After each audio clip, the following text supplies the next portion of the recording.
satria izy olon-dehibe no manao sonisy manome toky dia nametraka an'izay fatokisana tamin'izay ihany koa ny sampandrarahana hetra tamin'ny fotoana io zany ka nanome azy ny certificat fiscal tamin'ny présidentielle.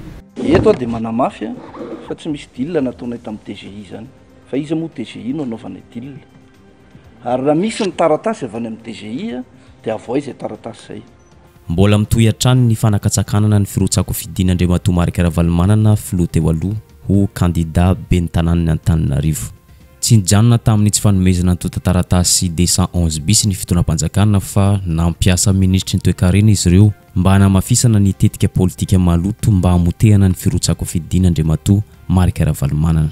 Arak'izany rehetra zany tsy nitazam-potsy ny vovonana firaisan-kina fa tsy maintsy nandray fitenenana ny resaka tamin'ny mpanao gazety. Nivoaka tamin'ny fahanginana ny solombavambahoaka Rina Andriamasinoro nanome valin-kafatra mivantana tamin'ny ministry ny toe-karena Ramatoa Asimbelo Rabarni Rinarson. Nivoaka tamin'ny fahanginana ihany koa solombavambahoaka Siteny Randrenasoloniaiko, Maître Hanitra Razafy Manantsoa sy ny maro hafa. Tsy nitazam-potsiny ihany koa ny seni fa tsy maintsy nandray fitenenana ny mpampakatenin'ny seni Andriamatoa Soava Andriamarotafika. Ndao ary tsy maintsy nandray fitenenana ny ministry ny toe-karena Ramatoa Asimbelo Rabarni Rinarson manoloana ny fangatahany seni ny fanazavana fanampiny ny tsy hanomezana ny 211 bis any Andriamatoa Marika Ravalomanana. Tsy mpiasa mpandrarahany fitantanana ny hetra ity ministra ity fa izy no solotenan'ny fitonam-panjakana nandray fitenenana nanome valin-kafatra ny seni sy ireo izay mitaky an'izany fanazavana izany. Ny votoatin'ny resaka izay nataony dia zao: mandeha dia mandeha ny resaka hoe nahoana filoha Andriamatoa Marika Ravalomanana no nahazo 211 bis tamin'ny firotsako fidina filoham-pirenena no tampotampoka indray no tsy nahazo an'izany taratasy 211 bis rehefa irotsaka ho ben'ny tanàna. Fa nahoana? Toy izao ny navalin'ny ministra: i Andriamatoa Marika Ravalomanana dia tsy mbola nandoa hetra. Raha lazaina fomba hafa dia zao: ny alohan'ny fifidianana filoham-pirenena ny taona 2024 izy nanao sonia ny taratasy fanekena makasika ny hetra izay mbola tsy voalohany i Andriamatoa Marika Ravalomanana, ary izay zavatra izay no nankatoavina ary nazahoany taratasy 211 bis. Fa noho ny vita ny fifidianana filoham-pirenena dia mbola tsy nalohan'ny Marika Ravalomanana ihany zany zavatra efa noekeny zany. Efa nandefa taratasy fampatsiahivana ny fitoram-panjakana araka ny nambaran'ity ministra ity fa mbola tsy nisy valiny nafapo. Ankehitriny mikatso ny fanomezana taratasy 211 bis azy noho izay fifanarahana mbola tsy notanterahana zay. Arak'izany tsy nomena ny taratasy fandoavan-ketra ifiloha teo aloha Marika Ravalomanana noho ny tsy fandoavany hetra hoy ity ministry ny toe-karena Ramatoa Asimbelo Rabarni Rinarson raha niresaka tamin'ny mpanao gazety izy androany. Satria izy olon-dehibe no manao sonisy manome toky dia nametraka an'izay fatokisana tamin'izay ihany koa ny sampandrarahana hetra tamin'ny fotoana io zany ka nanome azy ny certificat fiscal tamin'ny présidentielle. Tamin'ny fahavalo volana Aogositra lasa teo zany hoe alohan'izay resaka communal zay dia efa nandefa taratasy tany amin'ny sampandrarahana hetra mampatsiahy ny fisiny taratasy napetrany sy ny soniaviny ary fampatsiahivana na arahana titre de perception ny isa anakenina izay efa nahazo ny antsoina hoe force exécutoire moa zany mba hanatanterahany an'ilay teny sy tokony nomeny. Ankoatr'izay dia ilaina ihany koa ny mamerineto ny voalaza ny didim-panjakana décret 2024-1796 makasika an'ireo antota taratasy ilaina rehefa ilatsaka ho fidiana amin'ny communal io. Mazava no sady mivantana ny valin-kafatry ny député Rina Andriamasinoro mandainga ministry ny toe-karena Asimbelo Rabarni Rinarson. Lainga ny filazana fa nanao fifanarahana i Andriamatoa Marika Ravalomanana makasika ny hetra tsy voalohany. Lainga ihany koa ny filazana fa nanao sonia zany fifanarahana zany Andriamatoa Marika Ravalomanana hoy ity solombavambahoaka ity. raha ny amin'ny manokana dia tsotra raha tena nisy izay fanarahana zay dia avoay ny porofo zay fotsiny dia ampy mandateran'ny filoha teo aloha Marc Ravalomanana i Rina Andriamasinoro tamin'izany fotoana izany ary afaka manam-porofo fa tsy nanao izay fanarahana zay izahay hoy izy manitsy ny antoko Tima sy Andriamatoa Marc Ravalomanana. Toy izao ny afatra mivantana ho an'ity ministra ity. Teknisianina ianareo, oka mba tsy anaiky atao fitaovana politika entina amodika ny mpanao politika. Teknisianina ianareo, nametrahany vahoaka malagasy fitokisana ampandesy ampandroso ny raram-panjakana. Oka tsy anaiky atao fitaovana amita-bahoaka andainga amin'ny vahoaka malagasy manerana ny nosy. Mbola no amafisiny fa raha tena nisy izay taratasy fifanarahana zay dia avoay izany taratasy zany hoy Rina Andriamasinoro. Eto dia manamafy fa tsy misy dil nataonay tamin'ny TGI zany fa izy moa TGI no anaovanay dil ary raha misy ny taratasy avy any amin'ny TGI dia avoay izay taratasy zay fa za ny mandataire tamin'ireny fotoan'ireny fantatro tsara ny zavatra natao ary azadino azam-bakaina ny vahoaka ary azavitahana amin'ny information diso nareo rehefa teknisianina mijanononareo teknisianina fa aza manao fitaovana politika nareo satria lasa manimba ny sain'ny olona ny resaka etra déclaratif ny etra ny olona anankiray manao déclaration ny etra tokony alohany raha ohatra ka tsy nanao déclaration izy dia afaka anaovana ny fahefana mikasika ny etra afaka manao contrôle dia manao taxation d'office aminy fa ny olona rehefa avy anaovanao an'izay taxation d'office zay mbola afaka mitondra ny porofo rehetra izy hoe tsy mariny ty zavatra ataonao ty tsy izay zavatra voaka ny TGI akory dia didy ary zavatra tsy maintsy ho atanterahana commission ary ny ataony ao manao tolo-kevitra ny fitsarana ny mamoaka azy ka tsy hoe ny DGI kory ny tompon'ny teny farany dia amoaka an'izay zavatra hosoratany ao dia tsy azo ivalozana ny avoaka ny TGI raha misy zany taratasy zany tsy maintsy misy toyany zany hoe anaiky andohan'ity ohatra fa tsy maintsy miapure ny procédure rehetrarehetra anamarinako hoe tena tokony andohany io dia zay tsara azavaina tsara mivahoaka zay fa tsy ny hoe misy taratasy misoniavana na misy an'izao dia hoe mivadika hoe dil tya dia zay ny nazahoana an'ilay taratasy fa azavao tsara mivahoaka.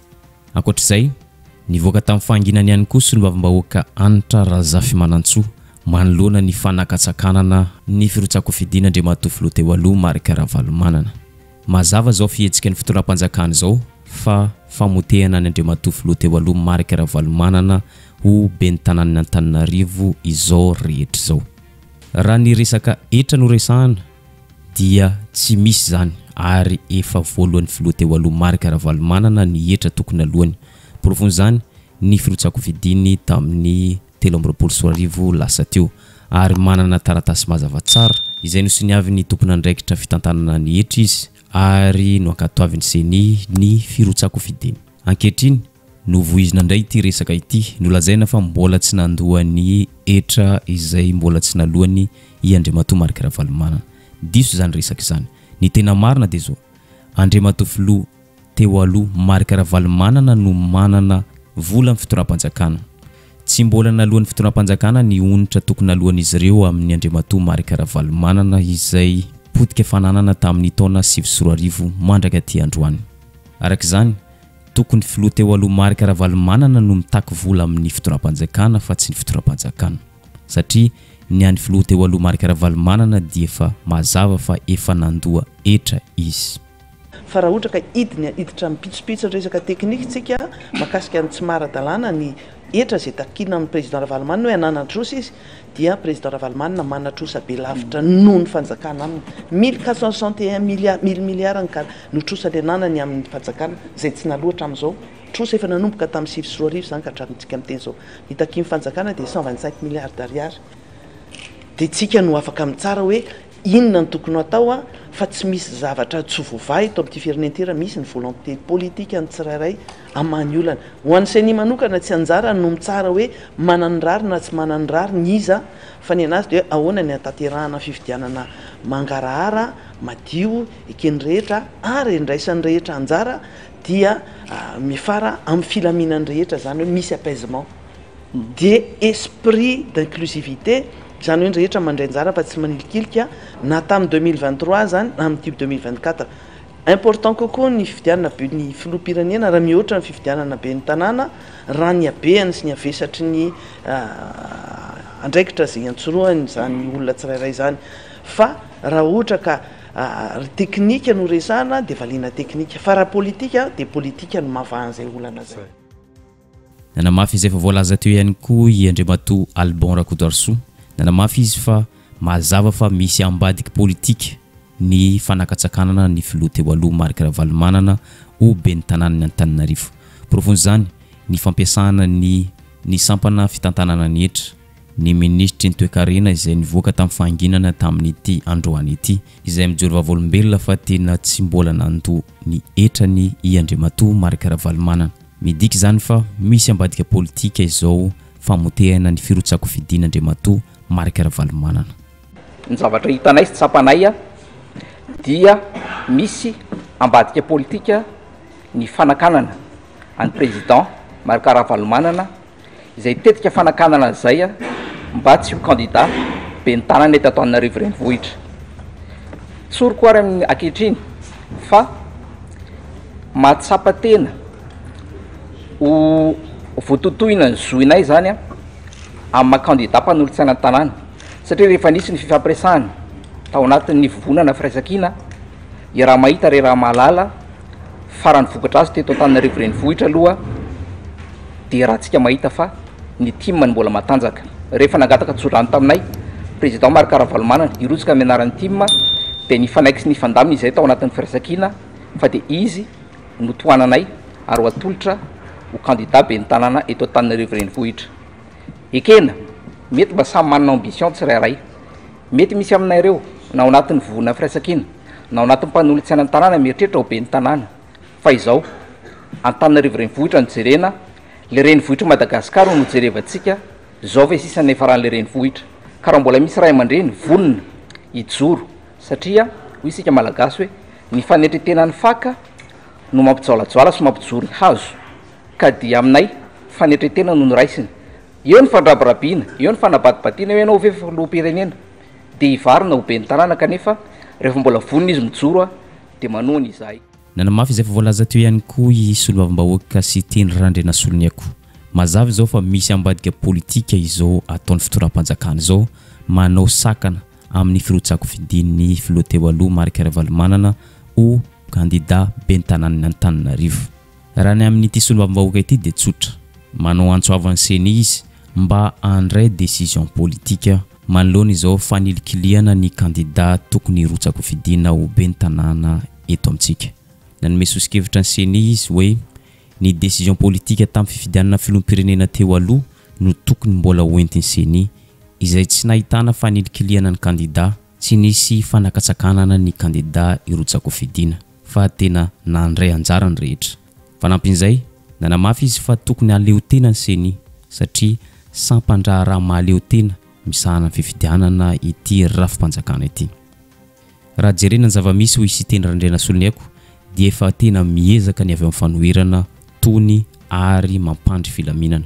Ny fitoram-panjakana no mamboly korontana manao izay sakantsakana tsy rotsahan'ny hafa ho candidat ben'ny tanàna. Ka araka izany dia miandry ny fanapahan-kevitra izay ho raisinseny tsy ho ela raha marimarina kokoa dia rampitso ariva. Ny zavatra nyteneninay tamin'ny senia dia mazava tsara iny fanapahan-kevitra izay nataon'zareo tamin'ny élection présidentielle izay tsy nanelikilika candidat fa nandraisany rehetra anjara. Iny ihany koa no tokony mbo hoentin'ny zareo satria nomeny lalàna averiko nomeny lalàna fahefana ny fahaleovantenany seny izany ary izay indrindra no tokony hijoroany seny dia izay no mamafisinay na zahay tonga eto. Politika le izy satria ianareo zao mahafantatra, ianareo mpanao gazety, ianareo vahoaka eto Antananarivo mahafantatra fa miezaka mihitsiny izahay avy aty amin'ny fanoherana mba hisiny ho fifidianana io.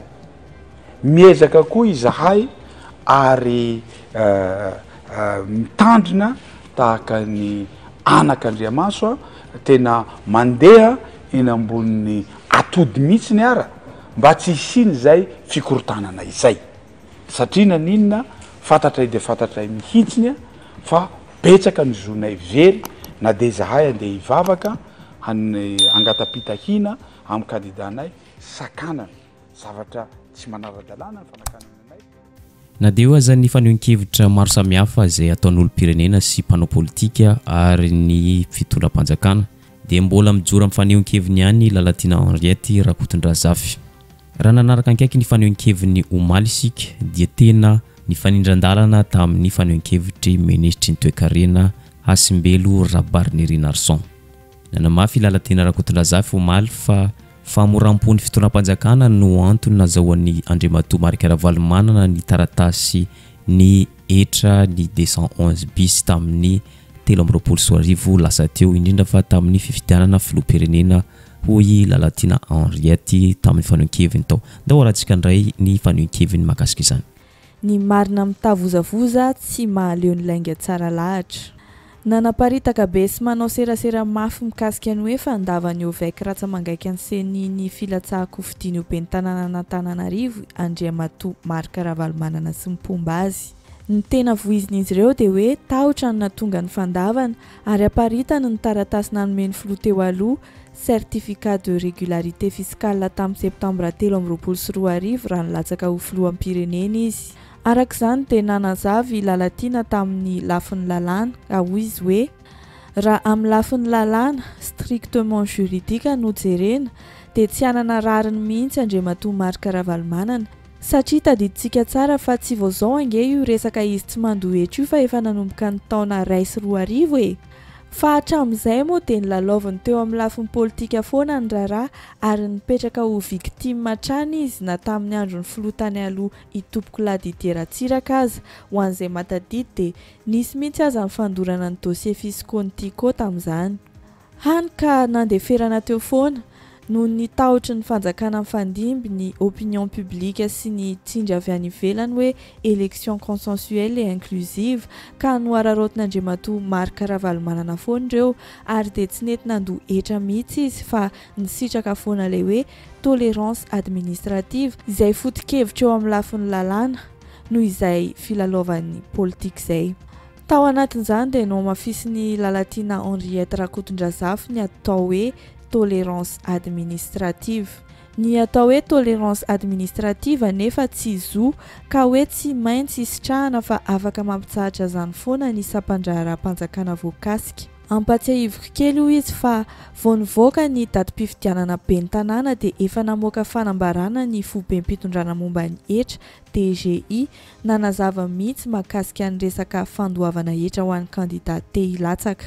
Dia tsy vitan'izany fa mbola nanamafy ihany koa i Lalatina Henriette Rakotondrazafy hoe raha tena olo-pirenena modèle sy madio fo de bonne foi i Andriamatoa Marc Ravalomanana dia tokony nanao régularisation ny etra tsy nalohany izy fa tsy nanao an'izany izy ary tsy hanao izany raha ny fahafantarana azy fa mbola mihevitra foana ny hitondra raharaha aty amin'ny sehatra politika tahaka ny fomba fanaony hatramin'izay 20 taona maheriny sy ny olana araketrany io izay. Ankoatr'izay ihany koa dia mbola nanampy fanazavany Lalatina Henriette Rakotondrazafy hoe ny malagasy moa olony fo dia alahelo azy rehefa mody manao victime izy ary mivohy hoe matahotra amin'ny filatsahana noho ny fanjakana ary mitady hanetsina korotana koa izy mba ampirona ny opinion publique any aminy ka ampilefitra ny administration fiscale hanome azy ilay certificat de régularité fiscale. Zay io tetikadiny sy mipomba azy io.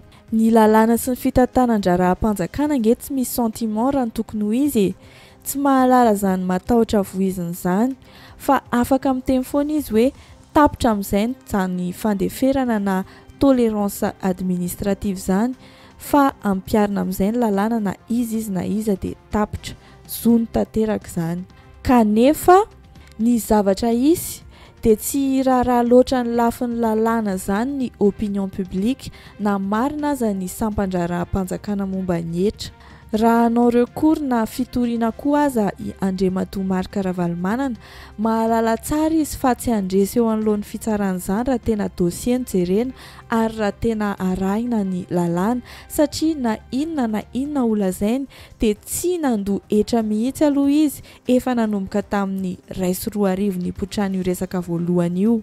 Na ilay fiarovany tena hoe tsy misy ifandraisany ny etra manokana sy ny etra ny orinasany izay nohazavain'ny taratasy hoe note de consultation juridique aza tsy mitombina anatina fitakiana etra na recouvrement fiscal ary azo edikevitra tsara araky ny lalàna raha eo anatrehan'ny fitsarana. Dia tsy mitsahatra ny manamafy zany ny Lalatina Henriette Rakotondrazafy fa adina serasera na guerre de communication ihany no misy ka nahatonga azy ny laza hoe raha mitavozavoza ny seraseran'ny sampandraraha-panjakana tsy ahaleo ny seraseran'ny Pomban-Ravalomanana mihitsy izay efa havanana mifandaingana na filazana marina amin'ny ampahany na fanelezana tsao mihitsy aza.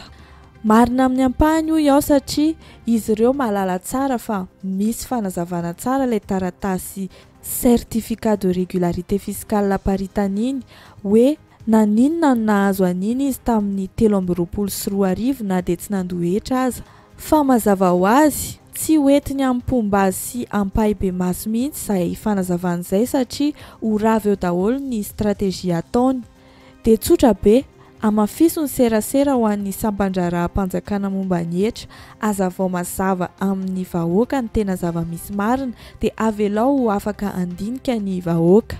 Dia tokony tsy avela miahaka fotsiny ilay fitondram-panjakana fa arovana raha manana ny marina. Ny ankilany manesika mafy amin'ny serasera à outrance na misy mauvaise foi manifeste tahaka ny mahazatra ireo aza.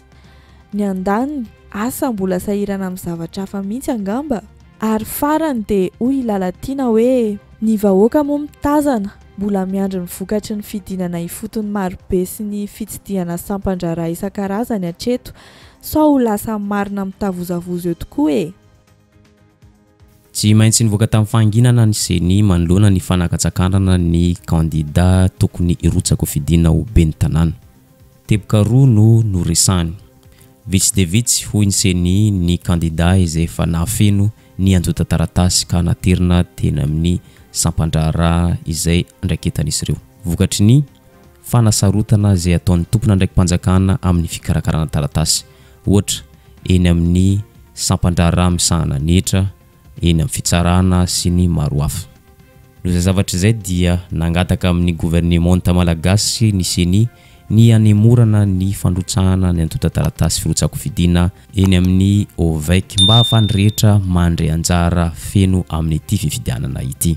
Ny faharoa fanampin'izay dia zao, mangataka ny tompona ndraiky mpanjakana izy mba anamora ny fanomezana taratasy na fikarakarana taratasy indrindrandrindra fa ny eny amin'ny sampandrarahany misahana ny etra ary ny eny amin'ny fitsarana sy ny maro hafa mba ahafahany tsirairay afeno taratasy ara-potoana. Ary ny daty izay noeritreretiny CENI amindrahana an'izany fanaterana ny antota taratasy eny amin'ny OVEC zany dia 20 septambra ho avy izao ka andrasana araka izany ny valitenin'ny gouvernemanta. Lafin'ny ara-teknika mba ahafahana mametraka lamina atao hoe azahoan'ny rehetra ny anjara masoandro ny angamba raha izay no voambolana malaza azy. Maromaro ireo fangatahana miendrika fitarainana tonga taty aminay ny amin'ny fahasarotana eo amin'ny fikarakarana ireo anjota taratasy. Marina fa amin'ny lafin-javatra tahaka izao dia tokony sarihany ihany fisainan'ny rehetra indrindra ny olomperinena hoe sosanatria misy tsy fahamatorana eo amin'ny mpisehatra politika satria raha mieritreritra hirotsaka ho fidiana ben'ny tanàna ianao tsy hoe amin'ny fotoana anombohan'ny fandrotsahana anjota taratasy vao hieritreritra ny hoe manakory sy manahoana moa ny momba ny etra, manahoana moa ny momba ny mombana eo amin'ny lafiny heloka ny fitsarana reny zany azo alaina amin'ny fotoana atao hoe rehetra. Na izany atsany nefa dia heverina fa mba hitsinjovana sy mba hanomezana lanja ilay foto-kevin-dehibe ny CENI ny amin'ny hoe fandraisan'ny anjaran'ny rehetra no zava-dehibe dia ny hevitra izay hoe mba satria betsaka ireo fahasairana andreo mba ahafahan'ireo trapasaranana karakara mpitoniana. Hita-pamaranana dia zao mazava izao fa manao an'izay fomba rehetra hanakana ny firotsako fidinina ny Andriamatoa filoha teo aloha Marika Ravalomanana ny fitoram-panjakana ankehitriny. Nataon'izy ireo fitaovana ny rafim-panjakana amin'ny fitantanana ny hetra. Nataon'izy ireo fitaovana ihany koa ny ministry ny toe-karena izay ny joro-vavolombelona ary fanaratsika teo izany rehetra izany. Nefa raha tokony ho izy dia ny sampandraharahany amin'ny fitantanana ny hetra no tokony ny resaka mivantana tamin'ny mpanao gazety nanome fanazavana ampy ho an'ny vahoaka malagasy indrindra fa ireo avy amin'ny fanoherana manoloana ny fanakatsakanana sy tsy fanomezana ny antota-tarantasy ny hetra 211 bis. Fa tsy izay ny toejavanisy fa ministry ny toe-karena mihitsy no nitsangana ny resaka zany rehetra zany fa tsy nitondra porofo. Araka izany rehetra zany dia mitaiky ny porofo makasika ny resaka novoizin'ny ministry ny toe-karena izany isolom-bahoaka Rina Andriamasinoro. Raha tena nisy zany zavatra zany dia tokony nitondra zay porofo zay ministry ny toe-karena raha ny resaka tamin'ny mpanao gazety. Araka izany rehetra zany dia andrasantsika ny mety ho toy ity toedra raha ity satria araka ny fanaratsika teo dia nangataka ny anemorana ny fandrotsahana ny antota-taratasy firotsako fidina ny CENI ka andrasana ny mety ho fanekeny gouvernemanta malagasy na atsia ny fangatana izay nataony CENI. Ary izay ihany koa mamarina ny videontsika androany aza dino misabony sy manisy izay amin'ny videontsika amin'ny manaraka indray.